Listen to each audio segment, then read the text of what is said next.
और इस बड़ी खबर पर बड़ी कवरेज इंडिया डेली की लगातार जारी है। बहरहाल रुक कर लेते हैं इस वक्त की कुछ और बड़ी खबरों का। पटना से इस समय की बहुत बड़ी खबर सामने आ रही है, जहां पर सुरक्षा बलों को, इंटेलिजेंस टीम को एक बड़ी सफलता मिली है, एक बड़ा भंडाफोड़ किया गया है। दरअसल जानकारी ये सामने आ रही है कि जिस तरह से सेना और देश के खिलाफ बड़ी साजिश रची जा रही थी, उस बड़ी साजिश को नाकाम किया है, भंडाफोड़ किया है। सेना में फर्जी एंट्री और बहाली की भी तैयारी की गई थी। सेवा के 10 नकली रबर स्टैंप और बहाली 100 से ज्यादा सरकारी और निजी संस्थाओं के भी रबर स्टैंप इस दौरान बरामद हुए हैं। पिछले 6 महीनों से मिलिट्री इंटेलिजेंस को ये खबर मिल रही थी कि दानापुर कैंटोनमेंट के आसपास कई ऐसे लोग सक्रिय हैं। कोई व्यक्ति सेना से सटे इलाके में रहकर सेना और साथ ही पैरामिलिट्री फोर्सेस समेत 100 सरकारी संस्थाओं से जुड़े फर्जी रबर स्टैंप का इस्तेमाल कर रहा है और इसका भंडाफोड़ बाकायदा किया गया है। और उसका नतीजा ये रहा है कि बड़ी एक्शन की तैयारी जो है वो सुरक्षा बलों की तरफ से लगातार की जा रही है। काफी लंबे समय से बड़ी साजिश जो है वो लगातार की जा रही थी और इसका भंडाफोड़ किया है। ये पूरा मामला किस तरह का है, कैसे इसका भंडाफोड़ हुआ, दिखाते हैं आपको हमारे सहयोगी रजनीश सिन्हा की इस रिपोर्ट में। सेना और सरकारी संस्थानों के एस्टेब्लिशमेंट में फर्जी एंट्री की थी कोशिश, हो रही थी बड़ी साजिश, जिसे किया मिलिट्री इंटेलिजेंस ने नाकाम। जी हां, पटना के समीप दानापुर छावनी इलाके में किस तरीके से एक एंट्री की कोशिश थी, इसका बड़ा पर्दाफाश किया गया है। पिछले 6 महीने से मिलिट्री इंटेलिजेंस को ये इनपुट मिल रही थी कि इस इलाके में कोई एक शख्स है जो नकली रबर स्टैंप बनाकर फर्जी दस्तावेज तैयार कर रहा है और मिलिट्री इंटेलिजेंस से जुड़े 10 रबर स्टैंप उसके पास मिले हैं। उसका नाम है मोहम्मद सरवर अली। जी हाँ, मोहम्मद सरवर अली को लखनऊ मिलिट्री इंटेलिजेंस की टीम और पटना पुलिस की टीम ने गिरफ्तार किया है। खबर ये है कि इस व्यक्ति के पास नकली रबर स्टैंप्स थे। सेना के लोगों का कहना है कि ये सेना और देश के लिए बड़ा थ्रेट है। आखिर ये व्यक्ति रबर स्टैंप कहाँ इस्तेमाल कर रहा था, और न सिर्फ सेना के बल्कि कई सरकारी संस्थानों से जुड़े हुए 100 से ज़्यादा रबर स्टैंप्स इसके पास मिले हैं, डॉक्यूमेंट्स मिले हैं और अब पुलिस जांच कर रही है। इसे गिरफ्तार किया गया है। दानापुर छावनी इलाके के बगल में सगनौ मोड़ का इलाका है, वहाँ से इसकी गिरफ्तारी हुई है।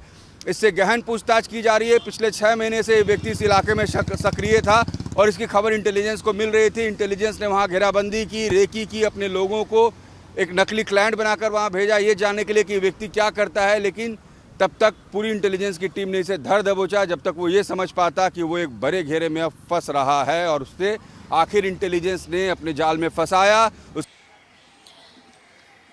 तो रजनीश सिन्हा की ये रिपोर्ट आपने देखी, बताया कि किस तरह से एक बड़ी साजिश को अंजाम दिया जा रहा था सेना और पैरामिलिट्री फोर्सेस के खिलाफ। सीधे रजनीश का रुख कर लेते हैं।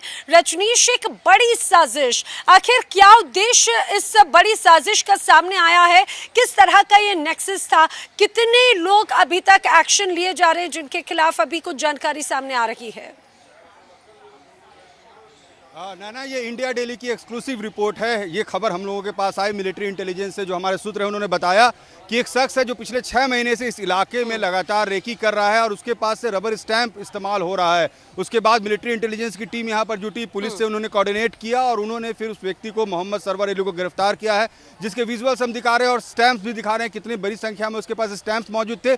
न सिर्फ मिलिट्री एस्टेब्लिशमेंट के स्टैंप्स थे बल्कि पुलिस से जुड़े हुए स्टैंप्स थे, प्राइवेट ऑर्गेनाइजेशन, गवर्नमेंट ऑर्गेनाइजेशन। आखिर इसकी मंशा क्या थी, किन लोगों को ये एंट्री कराना चाहता था? क्योंकि जब आप स्टैंप का इस्तेमाल करती है, कई तरह के आप पासेस बना सकती है नैना, आपको पता है, कई तरह के फर्जी डॉक्यूमेंट्स आप बना सकते हैं, लोगों को भी इसमें ठगा जा सकता है फर्जी बहाली के नाम पर। तो कई तरह के नेक्सस की बात सामने आ रही है। फिलहाल इंटेलिजेंस की टीम जो है इसके जो दूसरे लिंक्स हैं उसको खंगालने में जुटी हुई है। पुलिस अपने तरीके से तहकीकात कर रही है। लेकिन दानापुर छावनी के पास ये जो बड़ी गिरफ्तारी हुई है, ये देश और सेना के लिए एक बड़ा थ्रेट था। और मोहम्मद सरवर अली की गिरफ्तारी के बाद अब नैना ये उम्मीद है कि इससे जुड़े हुए और भी लिंक सामने आएंगे कि क्या देश के अंदर या सीमा पार से भी कोई कनेक्शन था इसका, ये क्यों इस तरीके की वारदात को अंजाम देने की कोशिश कर रहा था और इसकी मंशा पूरी क्या थी नैना जी।